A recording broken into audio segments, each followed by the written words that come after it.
பிரியமானவர்களே, இந்த வார்த்தையை கேட்கிற அநேகர் நீங்கள் விசுவாசம் உடையவர்களா என்று கேட்டால், ஆம், நான் விசுவாசிக்கிறேன் ஆண்டவரே என்று சொல்லுவீர்கள். ஆனால் உங்கள் விசுவாசத்திற்கு ஏற்ற பிரயாசம் உங்களுக்கு இருக்கிறதா என்பதை சிந்தித்து பார்க்க வேண்டிய நேரம் இது. வேதத்திலும் கூட ஒரு வசனத்தை சுட்டி காண்பிக்க விரும்புகிறேன்.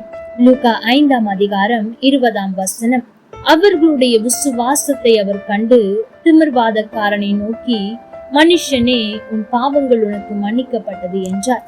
தேவ ஜனமே, ஆண்டவர் ஒரு கிராமத்தில் பிரசங்கித்துக் கொண்டிருந்தார்.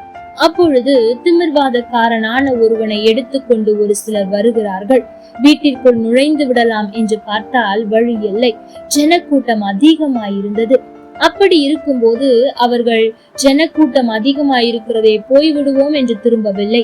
மாறாக வீட்டின் மேல் ஏறி அந்த தட்டோடுகளை பிரித்து அதன் வழியாக ஆண்டவருக்கு முன்பாக படுக்கையோடு இறக்கினார்கள். அதை பார்த்த தேவன், ஐயோ, இவ்வளவு பிரயாசப்பட்டிருக்கிறீர்களே, இதற்காகவாவது நான் சுகத்தை கொடுப்பேன் என்று சொல்லவில்லை. மாறாக அந்த பிரயாசத்திற்கு பின் இருக்கும் விசுவாசத்தை பார்த்தார். ஆகவேதான் ஆண்டவர் சொல்லுகிறார், அவர்களுடைய விசுவாசத்தை கண்டு திமிர்வாதக்காரனை குணமாக்கினார். தேவ ஜனமே, இன்றைக்கும் ஆண்டவரை விசுவாசிக்கிறேன் என்று சொல்லுகிற உங்களுடைய பிரயாசம் என்ன என்பதை சிந்தித்து பாருங்கள்.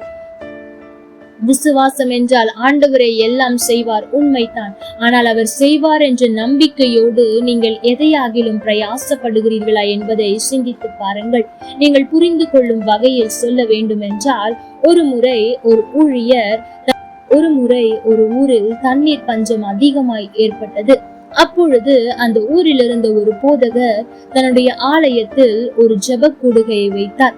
ஆண்டவரிடத்தில் இரக்கம் கேட்டும் தேசத்தில் மழை பெய்ய வேண்டும் என்பதற்காகவே அந்த ஜெபம் ஆயத்தமாக்கப்பட்டிருந்தது.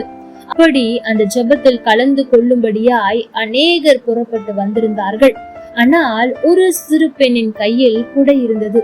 எல்லாருக்கும் ஒரே சிரிப்பு. இப்படி வெயில் அடிக்கிறதே, ஏன் நீ குடையை கொண்டு வந்திருக்கிறாய்? என்ன ஆனது உனக்கு என்று அவளை ஒரு பைத்தியக்காரியை போலத்தான் பார்த்தார்கள். அப்பொழுது அவள் சொன்ன காரியம் என்ன தெரியுமா? நாம் நம் தேசத்தின் மழைக்காக வேண்டி இங்கு வந்திருக்கிறோம். நம் ஜெபத்தை ஆண்டவர் நிச்சயம் கேட்க போகிறார், மழையை கொடுக்க போகிறார். அப்படி நான் திரும்பி செல்லும் போது மழை பெய்தால் எனக்கு குடை வேண்டாமா?